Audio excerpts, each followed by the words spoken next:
Amados irmãos, graça e paz. Estamos aqui para mais um estudo bíblico, usando os recursos que temos, pela graça de Deus, considerando que os nossos dias ainda são de reclusão em nossas casas devido à pandemia. E hoje nós gostaríamos de começar com os irmãos estudando aquele assunto que nós entendemos ser fundamental para a igreja nos dias de hoje. Nós temos dito que muitos erros têm sido cometidos pelas igrejas, pelas religiões em nome de Deus, por falta do conhecimento de Deus. E que a nossa maior felicidade, nossa maior glória é conhecer Deus. Então nós queremos estudar com os irmãos, especialmente você da Igreja Presbiteriana da Paz, aqui em Redenção, os demais irmãos que nos acompanham, queremos considerar a questão do ser de Deus. E nós vamos introduzir o assunto hoje e vamos então, na sequência dos nossos estudos bíblicos, dar continuidade a este assunto. Lembrando do que a Bíblia diz em Jeremias, capítulo 9, verso 24, especialmente, diz assim: mas o que se gloriar, glorie-se nisto, em me conhecer e saber que eu sou o Senhor, que faço misericórdia, juízo e justiça na terra, porque destas coisas me agrado, diz o Senhor. Vamos orar e pedir que o Senhor nos ajude a buscar esse conhecimento. Senhor, nós queremos conhecer cada vez mais de Ti, Senhor. Sabemos que somos totalmente dependentes da Tua graça, da Tua misericórdia, da ação do Teu Espírito Santo. Por isso, Senhor, nós pedimos que, em nome de Jesus, abra o nosso entendimento, desvenda os nossos olhos, nos conceda a sabedoria do alto, ó Deus, para buscar esse conhecimento e aproveitar o máximo que pudermos para obtermos o conhecimento verdadeiro que o Senhor nos revela através da natureza e através da Bíblia Sagrada. Em nome de Jesus é que oramos. Amém. Mas então, como lemos Jeremias, capítulo 9, 24, quando o Senhor diz, olha, se alguém quer se alegrar, se alegre nisto, em me conhecer. Isso parece estranho para muita gente, porque para muitos a alegria está em todas as outras coisas, menos em conhecer Deus. Mas como disse um teólogo reformado, J.I. Packer, citando um famoso Spurgeon, ele disse o seguinte: a mais alta ciência, a mais elevada especulação, a mais poderosa filosofia que possa prender a atenção de um filho de Deus é o nome, a natureza, a pessoa, a obra, as ações e a existência do grande Deus a quem chama de Pai. Também João Calvino diz, no seu primeiro capítulo das suas Institutas, falando sobre o conhecimento de Deus. O conhecimento de Deus e o conhecimento de nós mesmos se entrelaçam com muitos elos. Não é fácil, entretanto, discernir qual deles precede ao outro e do outro se origina, ou seja, o conhecimento de Deus e de nós mesmos estão extremamente ligados. Nós não podemos conhecer a nós mesmos sem conhecer Deus. E essa é uma verdade que você pode ler aí na sua casa, o livro de Isaías, o profeta Isaías, no capítulo 6. Isaías tem uma visão do Senhor. E nessa visão que ele tem da majestade, da glória de Deus, ele viu que Deus era santíssimo. Então, o reflexo da santidade de Deus nele foi que ele disse de si mesmo: ai de mim, sou pecador, homem de lábios impuros, e habito no meio de um povo de impuros lábios. Então, quanto mais conhecemos a Deus, mais conhecemos a nós mesmos. Quanto mais contemplamos a santidade de Deus, mais contemplamos, tomamos consciência da nossa pecaminosidade. Talvez por essa razão, muitos não querem conhecer Deus, porque querem fugir de si mesmo. Se Deus existe, disse Kant, se Deus existe, nada se pode saber sobre Ele, pelo fato de que Ele faz parte de uma outra dimensão, que não é a dos seres humanos. Só que essa afirmação não é verdadeira.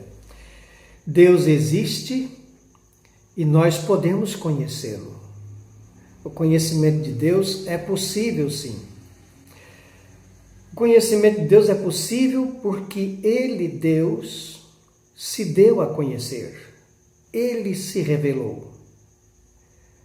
Nós não poderíamos conhecê-lo partindo de nós mesmos se Ele não tivesse se revelado, nos dado a conhecer, jamais teríamos qualquer conhecimento de Deus. Podemos conhecê-lo porque Ele se revelou.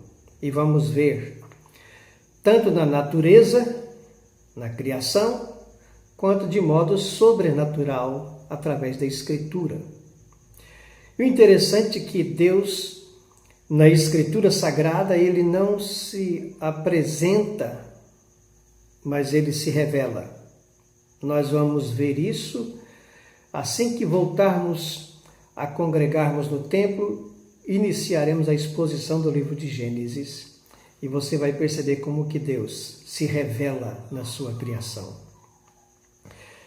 O conhecimento de Deus é um conhecimento limitado, que nós podemos ter, podemos conhecê-lo, mas é um conhecimento limitado. Limitado pelo menos por duas razões. Primeiro, porque nós somos criaturas e ainda assim pecadoras. Então, o conhecimento que podemos adquirir é limitado. E é limitado também porque Deus não revelou tudo de si na Escritura nem na natureza.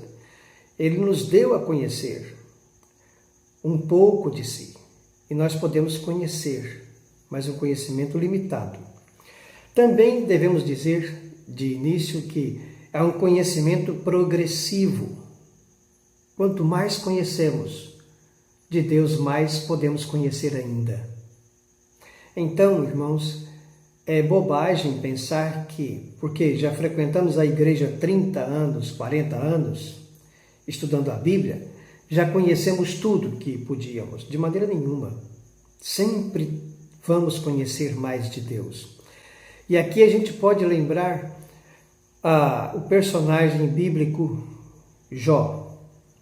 Jó, a Bíblia diz, no capítulo 1 do seu livro, que Deus, falando acerca dele, disse que Jó era um homem íntegro e reto.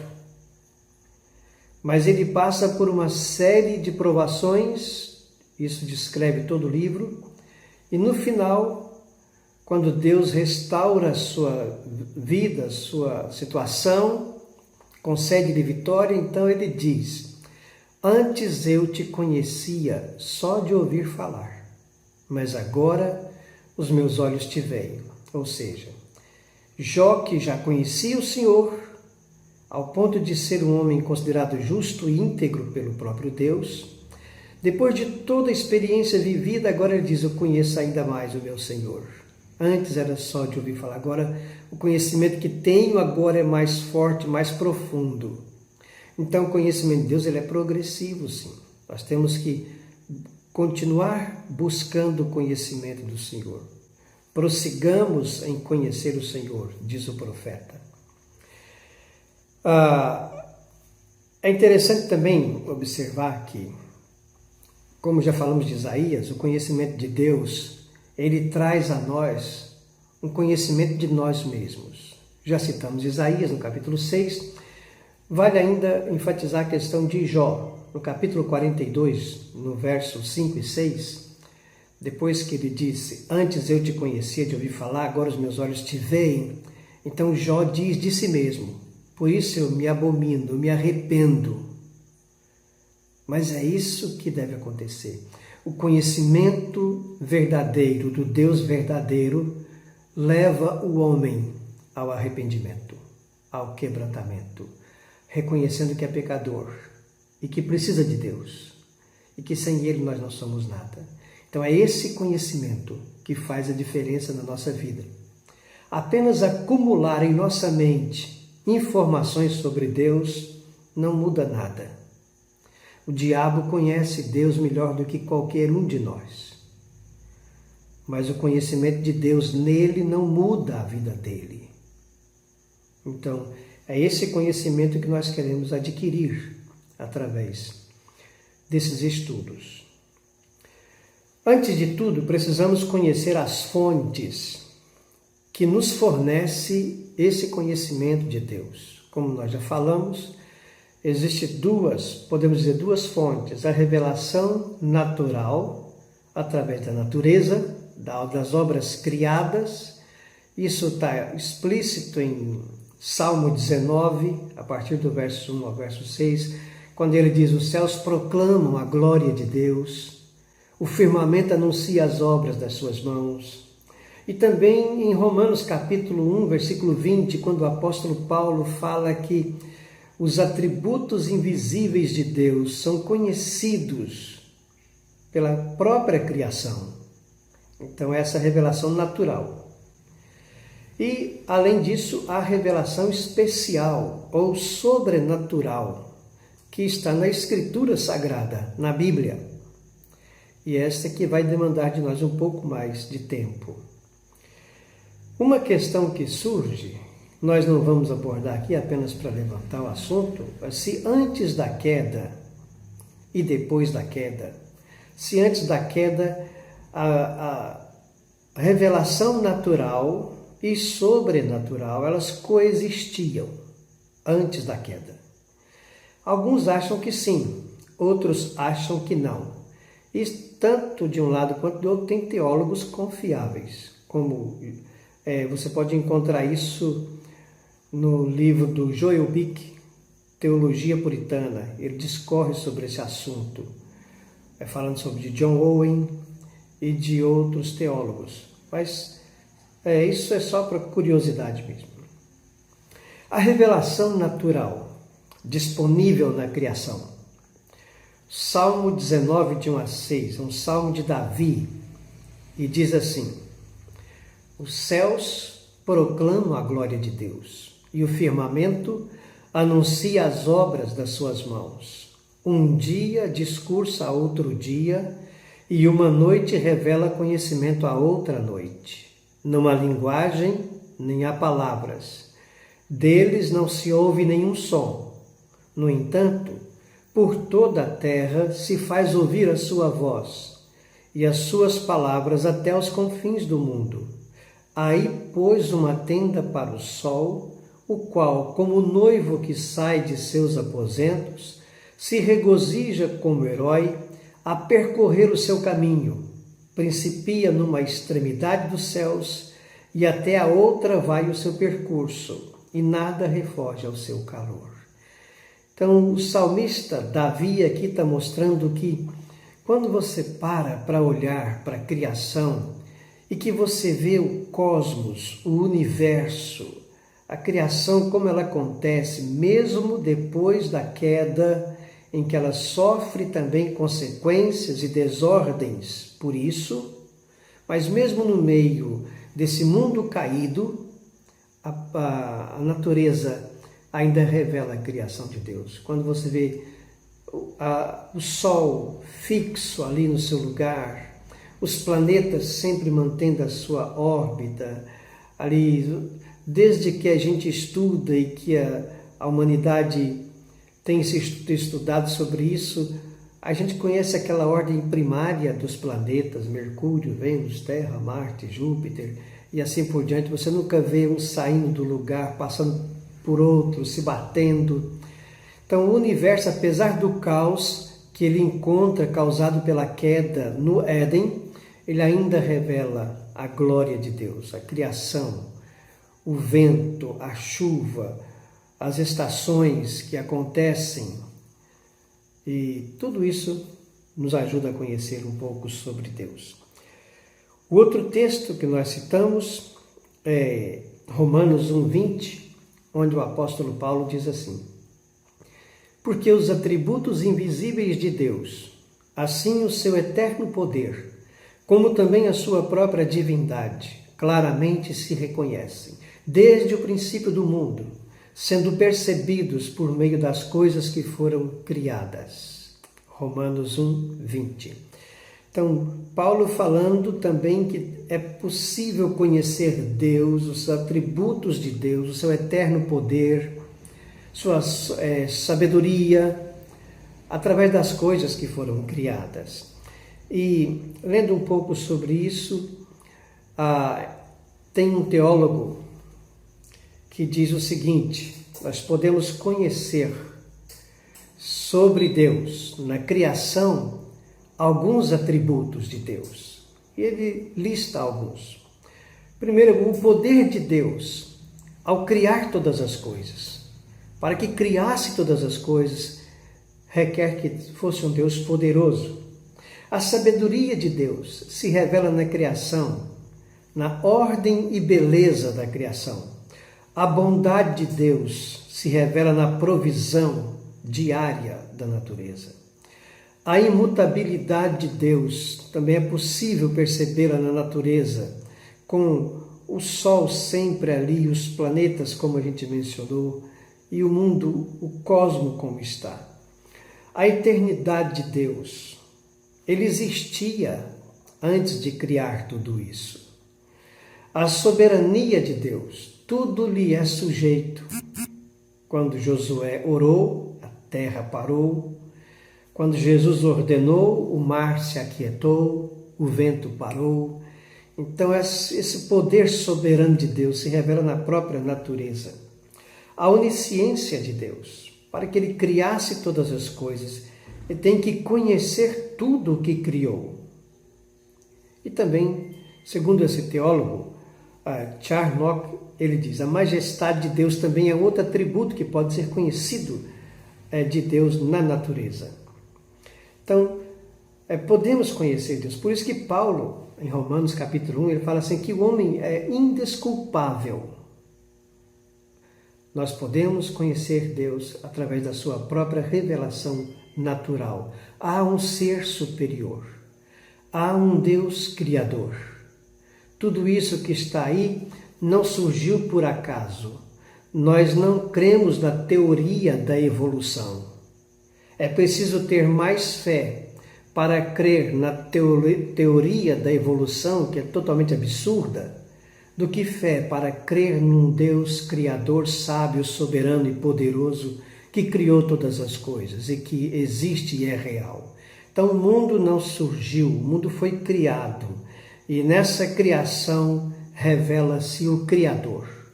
Então, essa é a revelação que nós podemos observar através da natureza.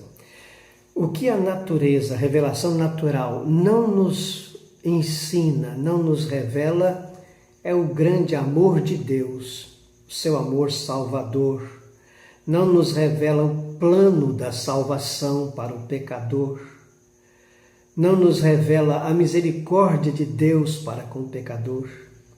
Então, para esses e outros assuntos, nós teremos que estudar a Escritura, a revelação especial de Deus, onde vamos conhecer mais ainda do nosso Deus. Então, são essas as duas fontes de onde nós buscamos o conhecimento do Deus verdadeiro, o Deus da Bíblia, na revelação natural e na revelação especial sobre a Escritura, que nós falaremos no próximo estudo, se Deus assim permitir. Então, amados irmãos, eu sei que dúvidas vão surgir, mas você que é membro da igreja, está no nosso grupo de WhatsApp, então você pode fazer suas perguntas no grupo ou no PV, e o que a gente puder ajudar e tentar responder, nós faremos. E assim que voltarmos ao templo, com certeza nós vamos dar uma recapitulada em tudo isso e continuar nosso estudo sobre conhecendo o nosso Deus. Que Deus nos abençoe. Em nome de Jesus. Amém.